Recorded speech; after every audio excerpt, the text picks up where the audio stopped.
লা হাওলা ওয়ালা কুওয়াতা ইল্লা বিল্লাহ। তিনটা সবক দিলেন। এক নাম্বার ইত্তাকিল্লাহ, আল্লাহকে ভয় করো। দুই নাম্বার ওয়া তাওয়াক্কাল আলাল্লাহ, আল্লাহর উপরে ভরসা করো।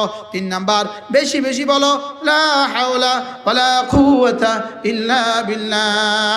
এই তিনটা আমল তুমি বেশি বেশি করে করো। সাহাবী বললেন পেয়ে গেছি তো, সংবাদ তো পেয়ে গেছি, রাসূলের তাবিজ তো অব্যর্থ। সাহাবী বিবিকে গিয়ে বললেন বিবি আমার, রাসূল তাবিজ দিয়েছে অব্যর্থ, আমার ছেলে আসবেই আসবে। সুবহানাল্লাহ বলে না, তুমিও পড়ো আমিও পড়ি। সাহাবী তো সাহাবী, তাকওয়ার ব্যাপারে কোনো আপোষ নাই, তাওয়াক্কুলের ব্যাপারে কোনো আপোষ নাই। এবার 3 নাম্বার সবকটাই বাকি ছিল, এটা আমিও পড়ি তুমিও পড়ো। মেয়েটার বিয়ের জন্য নিজেও পড়েন 100 বার, স্ত্রীকেও পড়তে দেন 100 বার। ছেলেটার বিয়ের জন্য নিজেও পড়েন 100 বার, স্ত্রীকেও পড়তে দেন 100 বার। প্রতিদিন পড়েন 100 বার। ঘর ভেঙে গেছে পড়েন 100 বার। গরু মরে গেছে পড়েন 100 বার। ছেলেটা হারিয়ে গেছে পড়েন 100 বার। বাহ!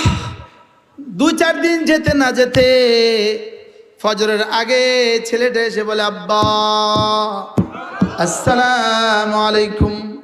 40,000 ছাগল, 40,000 ছাগল, 4,000 ওট নিয়ে আসছে সাথে। এবার আব্বা তো আব্বা, আব্বাও তো সাহাবী। এগুলো কি আগে সেটা বলো, এগুলো কি আগে কি সেটা বলো। সকালে রাসূলের কাছে গিয়ে আগে নালিশ দিব, এগুলো কেন আনছ? আর কোনো কথা নাই, যাও ঘুমাও। ফজরের পর রাসূলের দরবারে গিয়ে নামাজ শেষে বলি ইয়া রাসূলুল্লাহ, ছেলেটা তো চলে আসছে।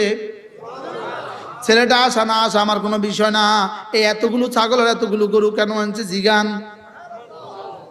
এবার রাসূল তাকে জিজ্ঞেস করলেন বলো তো এগুলো কিভাবে আসলো? বলে ইয়া রাসূলুল্লাহ, দুশমন আমাকে এক ঘরে বন্দী করে রাখছে, দুশমন আমাকে এক ঘরে আটকে রাখছে। প্রতিদিনের মতো রাত্রে পাহারাদাররা চলে আসছে। আজকে দেখলাম হঠাৎ করে মাগরিবের পরে এতটা ঠান্ডা ঝড় শুরু হয়ে গেল, দুশমন পাহারাদারিতে টিকতে পারলো না। তারা পাশের ঘরে গিয়ে আশ্রয় নিল। তাদের উপরে আল্লাহ তাআলা এই পরিমাণ ঘুম চাপায়া দিল, তাদের নাকের আওয়াজ আমি শুনতে পাইলাম। আমি বুঝলাম এরা সবাই ঘুমে, আবার হইতেছে বৃষ্টি। আমি বিসমিল্লাহ বলে ঘর থেকে বের হয়ে গেলাম। আমি বের হয়ে রাস্তায় চলে আসলাম। এবার দুশমনের চারণভূমিতে দুশমনের যতগুলো উট আছে, দুশমনের যতগুলো ছাগল আছে, সব আমার সাথে চলে আসছে। আর আমি কদম দিতে দেরি, আব্বার ঘরের সামনে আসতে আর দেরি হইল না। আল্লাহ তাআলা ইরশাদ করলেন, আল্লাহ তাআলা আয়াত শোনায়া দিলেন যে তাকওয়ার উপরে উঠবা, আমি মুসিবতের দুয়ার খুলে দিব। বলেন আজ থেকে গুনাহ হবে না, আজ থেকে কোনো গুনাহ করব না ইনশাআল্লাহ, ইনশাআল্লাহ। আজ থেকে কোনো গুনাহ করব না, ফরজ ওয়াজিব ছাড়ব না, সুন্নতগুলো ছাড়ব না, নফল